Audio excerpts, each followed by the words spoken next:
नमस्कार बच्चों, स्वागत है आपका मोहन इंग्लिश क्लासेस में। जैसा कि आपको पता है, हम ऑलरेडी आपके सामने नए नए प्रकार के वीडियो बनाते चले जा रहे हैं, जिससे कि आपके सीखने में उनसे सहयोग भी मिल रहा होगा और आप सीख भी रहे होंगे। तो उम्मीद करेंगे आप इस तरीके से आगे और भी सीखते चले जाओगे। और आज का जो टॉपिक रहेगा पार्ट्स ऑफ स्पीच रहेगा। क्या रहेगा बच्चों? पार्ट्स ऑफ स्पीच रहेगा, और जिसमें आपको हम डीप कंसेप्ट एडिशन बताएंगे। कुल मिलाकर के उसकी गहरी जानकारी देंगे। क्या देंगे? गहरी जानकारी। सबसे पहला पॉइंट है आपका नाउन क्या है, संज्ञा क्या है। इसको बोलते हैं द नेमिंग वर्ड। क्या बोलते हैं? The naming word. अब नाउन के बारे में बताएंगे, नाउन क्या है। तो ध्यान से सुनना, एक भी पॉइंट मिस नहीं करना, सुनो ध्यान से। नाउन की परिभाषा: a noun is a word that names a person, place, thing, quality, state और एक्शन। कुल मिलाकर के हम ये कह सकते हैं कि नाउन दुनिया की हर चीज़ है, जिसका नाम है उसे हम नाउन कहते हैं। और यहाँ भी साफ साफ बताया गया है कि किसी भी व्यक्ति है, स्थान है, वस्तु के साथ साथ किसी के गुण, क्वालिटी, अवस्था या काम, एक्शन के नामों को भी हम नाउन कह देते हैं। और अगर उदाहरण की बात करें तो उदाहरण में आपके लिए बड़ा प्यारा सा एग्जाम्पल लेकर के आए हैं। Great Kings like Ashoka ruled with wisdom. एक महान राजा जो था, लाइक अशोक, अशोक की तरह रूल्ड, शासन किया, विद विजडम, अपनी बुद्धि से शासन किया उसने। तो यहाँ पर अशोका जो व्यक्ति का नाम है और विजडम एक गुण का नाम है। अब देखेंगे तो विजडम आपका एब्स्ट्रैक्ट नाउन है। अगर मैं नाउन को क्वालिफाई करूँगा तो कुल मिलाकर के नाउन 5 प्रकार के होते हैं: proper noun, common noun, material noun, abstract noun और कलेक्टिव नाउन। तो इनमें से अशोक जो है आपका प्रॉपर नाउन है और विजडम आपका गुण है, तो ये आपका एब्स्ट्रैक्ट नाउन है। अगला एग्जाम्पल है आपका ऑनेस्टी इज एप्रिशिएटेड एवरीवेयर। ईमानदारी की हर जगह प्रशंसा होती है। ईमानदारी की हर जगह प्रशंसा होती है। जिसमें ऑनेस्टी जो है आपका एक भाव है, गुण है, इसका नाम है। इसे आप छू नहीं सकते, सिर्फ महसूस कर सकते हैं, और जिसको महसूस करते हैं उसे एब्स्ट्रैक्ट नाउन कहते हैं। अगला है आपका example the laughter of the baby brought Joy. जो बच्चे का जो हंसना होता है हर जगह खुशियाँ लाता है, आनंद लाता है। जैसे कि इसमें लाफ्टर जो एक क्रिया है, उसका भाव का नाम है, और जॉय एक अनुभूति है जिसे हम केवल फील कर रहे हैं, केवल महसूस कर रहे हैं। अगला है आपका नाउन, मैंने आपको बता दिया है। नाउन समझ में आया? Yes sir. आगे देखते हैं, नंबर 2 पर है आपका प्रोनाउन। प्रोनाउन की हिंदी है सर्वनाम। क्या है बच्चों? सर्वनाम। इसको बोलते हैं द सब्स्टिट्यूट वर्ड। इसका मतलब है a pronoun is a word used to replace a noun to avoid unnecessary repetition. कुल मिलाकर के ये कहना चाह रहा है कि नाउन के बार बार दोहराने वाली चीज़ को, रिपीटेशन को, जिससे हम बोरियत होते हैं, रुकते हैं, उसको यूज़ करने के लिए, उसको रोकने के लिए प्रोनाउन कहते हैं। कुल मिलाकर के जो नाउन के स्थान पर आए उसे हम प्रोनाउन कहते हैं। और अगर एग्जाम्पल की बात करें तो जैसे कि Mohan is an excellent teacher.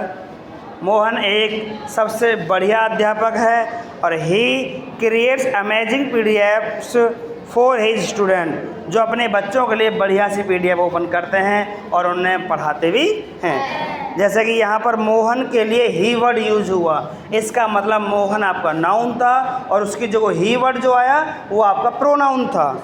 समझ रहे हो? और हिज भी आया है। अगला क्वेश्चन है आपका, अगला मतलब एग्जाम्पल है आपका the students did not bring their books. विद्यार्थी अपनी अपनी किताबें नहीं लाए, सो इसलिए the teacher scolded them. Teacher ने उनको डांटा।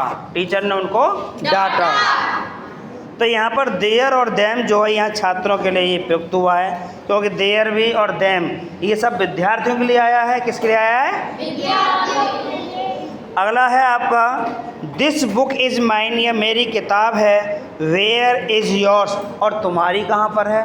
दोबारा सुनिए, यह मेरी किताब है और तुम्हारी किताब कहाँ पर है, तो ये हमने यहाँ पर अपना पोसेशन दिखाया, अपना अधिकार दिखाया, और हक दिखाने वाले शब्दों को हम पसेसिव नाउन प्रोनाउन कहते हैं। क्या कहते हैं बच्चों? Possessive pronoun. समझ में आया?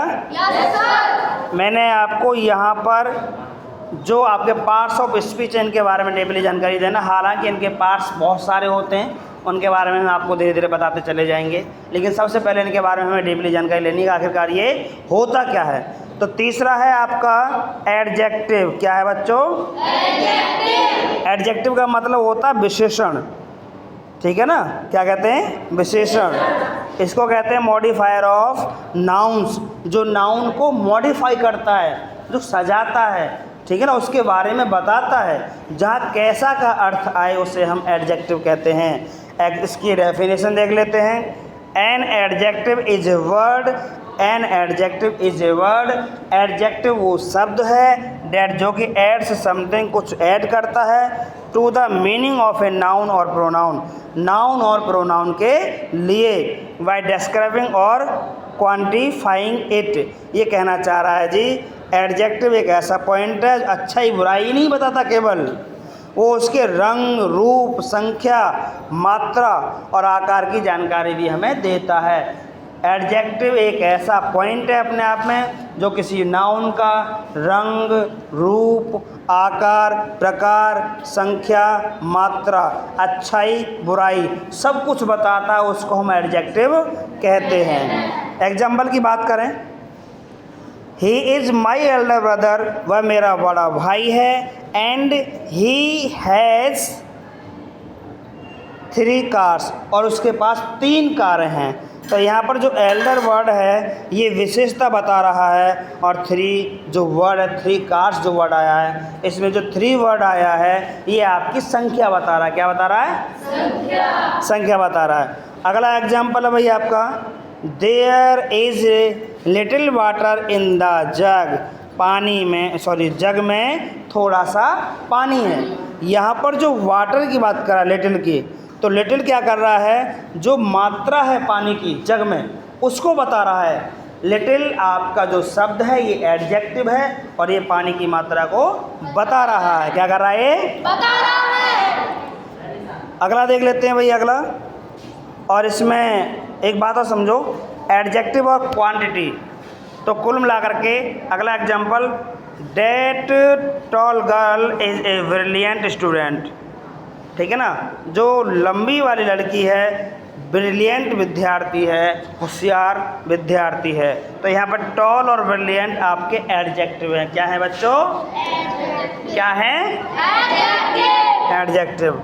और देखो एक बात और मैं आपको बता दूँ, इस वीडियो में जो दिस बुक इज़ माइन, ये मेरी किताब है, इसमें दिस है आपका एडजेक्टिव, और अगला सेंटेंस है दिस इज़ माई बुक, यह मेरी किताब है। देखो दोनों में अंतर है। देखो दिस बुक इज़ माइन, यह किताब मेरी है, और दूसरा है दिस इज़ माई बुक, यह मेरी किताब है। दोनों अलग अलग हैं, लेकिन आपको सुनने में एक जैसे लग रहे होंगे। लेकिन पहले वाले सेंटेंस में जिसके साथ तुरंत नाउन आया दिस बुक, तो उसमें दिस एडजेक्टिव है, और दूसरा आपका वाक्य था दिस इज़ माई बुक, इसमें दिस आपका प्रोनाउन है। क्लियर है? यहाँ बच्चे ज़्यादातर गलतियाँ कर देते हैं। नंबर 4 आया आपका, वर्ब किसे कहते हैं? क्या है बच्चों? वर्ब किसे कहते हैं? वर्ब किसे कहते हैं? वर्ब क्या है? मैंने आपको नाउन बता दिया, प्रोनाउन बता दिया और एडजेक्टिव बता दिया। तीनों समझ में आए या नहीं आए? Yes sir. अगला पॉइंट है आपका वर्ब। तो वर्ब को हम द इंजन्स ऑफ सेंटेंस कहते हैं, सेंटेंसों का इंजन कहते हैं। कुल मिलाकर के वर्ब के बिना कुछ भी नहीं है। देख लेते हैं verb. A verb is a word used to express an action, a state of being और पोसेशंस। कुल मिलाकर के ये कहना चाह रहा है जो वर्ब होती है वो हाथ पैर से किए जाने वाला काम ही नहीं होता है। समझ रहे हो आप? बातें मत करो। ये हाथ पैर से किए जाने वाला काम ही नहीं होता है। यहाँ किसी चीज़, के होने की स्थिति जिसे हम स्टेट ऑफ बीइंग कहते हैं, या अधिकार जिसे हम पोसेशन कहते हैं, इनको भी दिखाती है। इसके बिना कोई वाक्य नहीं बन सकता, वर्ब के बिना कोई वाक्य नहीं बन सकता। इसके एग्जाम्पल की बात करें हम तो the teacher writes a clear script, teacher बहुत ही साफ राइटिंग में लिखता है। तो यह राइट्स एक आपका फिजिकल काम है, इसे हम मेन वर्ब कहते हैं। क्या कहते हैं? Main verb. अगला एग्जाम्पल है he is an honest and intelligent man. तो यहाँ पर एक कह रहा वह एक ईमानदार और बुद्धिमान व्यक्ति है। तो यहाँ पर इज का कोई काम नहीं है, यह उसकी स्थिति बता रहा है, इसलिए इसे लिंकिंग वर्ब कहते हैं। क्या कहते हैं? लिंकिंग। और आगे I have a beautiful car, उसके पास एक सुंदर कार है। तो यहाँ पर जो हैव है, हैव आपका अधिकार दिखा रहा है। क्या दिखा रहा है बच्चों? अधिकार। तो ये पोसेशन है, आपका अधिकार है। और अगला है आपका नंबर 5 पर एड वर्ब, जिसे हम क्रिया विशेषण कहते हैं। क्या कहते हैं? और द मास्टर क्वालिफायर, कुल मिलाकर के मास्टर है क्वालिफायर का, सब कुछ क्वालिफाई करने वाला। देख लेते हैं। An adverb is a word, adverb एक शब्द होता है डेट जो कि मॉडिफाइज और डिस्क्राइब्स ए वर्ब, जो किसी वर्ब के बारे में बताता है। किसके बारे में बताता है? वर्ब के बारे में। एन एडजेक्टिव, और एडजेक्टिव के बारे में भी बताता है, और इवन एनोदर एडवर्ब, और किसी दूसरी एडवर्ब के बारे में भी बताता है। एडवर्ब वो शब्द है जो वर्ब के बारे में बताएगा, एडजेक्टिव के बारे में बताएगा, और खुद एडवर्ब के बारे में भी बता देता है। कुल मिलाकर के बच्चे सोचते हैं कि एडवर्ब सिर्फ क्रिया की विशेषता बताता है, लेकिन यह एक महाविशेषण है जो वर्ब, एडजेक्टिव और दूसरे एडवर्ब कुल मिलाकर तीनों की विशेषता बता सकता है। एग्जाम्पल की बात करें, द हॉर्स रन्स फास्ट, घोड़ा तेज दौड़ता है। घोड़ा कैसे दौड़ता है? तेज। तो यहाँ पर जो देखो फास्ट जो दौड़ना जो वर्ब है, ये विशेषता बता रहा है। समझ रहे हो? फास्ट वर्ब की विशेषता बता रहा है। अगला एग्जाम्पल है आपका ही इज़ वेरी क्लेवर, वह बहुत चालाक है। वह बहुत चालाक है। क्लेवर यहाँ पर एडजेक्टिव है, और वेरी एडजेक्टिव की विशेषता बता रहा है। दोबारा सुनो, वह बहुत चालाक है, इसका मतलब आप सोचो वह कैसा है? चालाक। तो ये तो एडजेक्टिव हुआ। वह बहुत चालाक है, तो बहुत किसकी विशेषता बता रहा है? चालाक की। बहुत चालाक, तो वेरी जो वर्ड है ये क्लेवर की विशेषता बता रहा है, इसलिए वेरी आपका एडवर्ब हुआ और क्लेवर आपका एडजेक्टिव हुआ। समझ में आ रहा है या नहीं? yes, sir। अगला क्वेश्चन है, कुल मिलाकर का अगला एग्जाम्पल है ए टॉर्टोइज वॉक्स क्वाइट स्लोली, कि एक जो कछुआ होता है बड़े प्यार से धीमे धीमे चलता है। तो यहाँ पर जो स्लोली वर्ब है, ये स्लोली जो वर्ड है ये आपका एडवर्ब है। क्या है? एडवर्ब। क्या है? एडवर्ब। और क्वाइट दूसरे एडवर्ब की गहराई को बता रहा है। क्या बता रहा है बच्चों? गहराई को। अब हम बात करेंगे आपसे प्रीपोजिशन के बारे में। किसके बारे में बात करेंगे? प्रीपोजिशन। ये संबंध सूचक अवयव है प्रीपोजिशन। द पोजिशन प्लानर कहते हैं इसे। क्या कहते हैं बच्चों? Position planner. क्या कहते हैं? Position planner. A preposition is a word placed before a noun और pronoun to show its relationship another word in the sentence. ये कहता है जी नाउन और प्रोनाउन को दूसरे शब्दों से जोड़कर उसकी जगह लोकेशन या समय या डायरेक्शन को बताता, उसका संबंध तय करता है, उसे हम प्रीपोजिशन कहते हैं। कुल मिलाकर के एग्जाम्पल की बात करें, this book is on the table, यह किताब मेज पर है। तो किताब किस पर है? मेज पर। तो यहाँ पर जो ऑन वर्ड आया ये संबंध दिखा रहा है जी किताब मेज के ऊपर है। कहाँ है बच्चों? मेज के ऊपर। तो उसकी स्थिति दिखा दी, इसका मतलब आपका ये प्रीपोजिशन है। अगला example, the cat hid under the table because it was scared. बिल्ली मेज के नीचे दबकी हुई है बिकॉज क्योंकि इट वाज स्कैर्ड, उसे डर था। दोबारा सुनिए ध्यान से, बात है नहीं। अगला एग्जाम्पल, यहाँ पर देखो बिल्ली की स्थिति दिखाई, उसके नीचे पोजीशन दिखाई जा रही है। अगला एग्जाम्पल है आपका, ही वेंट टू दिल्ली, वह दिल्ली गया बाई ट्रेन एट 5 PM, शाम को 5 बजे वो दिल्ली रेल से गया।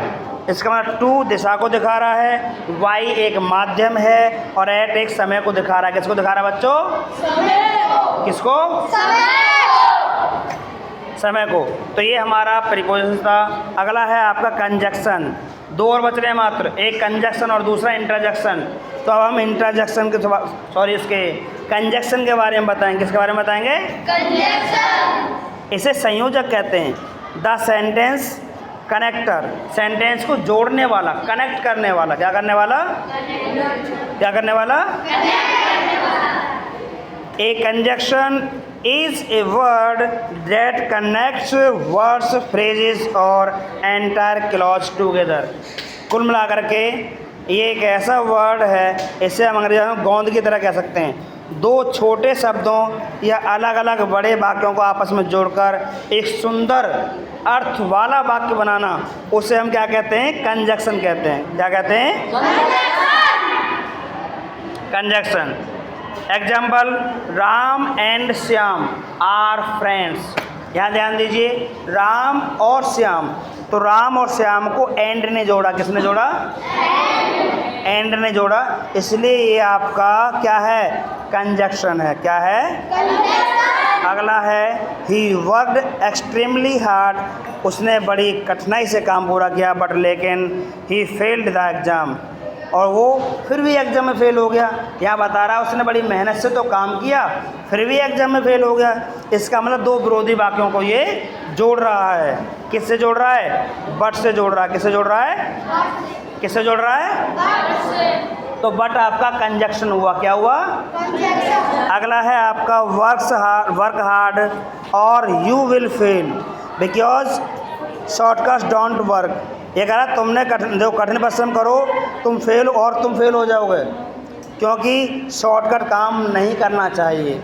कुल मिलाकर ये कह रहा है जी, किसी भी किताब को तरीके से पढ़ो तब तुम्हें उसके ऊपर काम करना चाहिए, शॉर्टकट कोई रास्ता नहीं होता, वरना फेल हो जाओगे। तो यहाँ पर और बिकॉज आपके कंजक्शन है। क्या है बच्चों? कंजक्शन। अब लास्ट है आपका इंटरजेक्शन। क्या है बच्चों?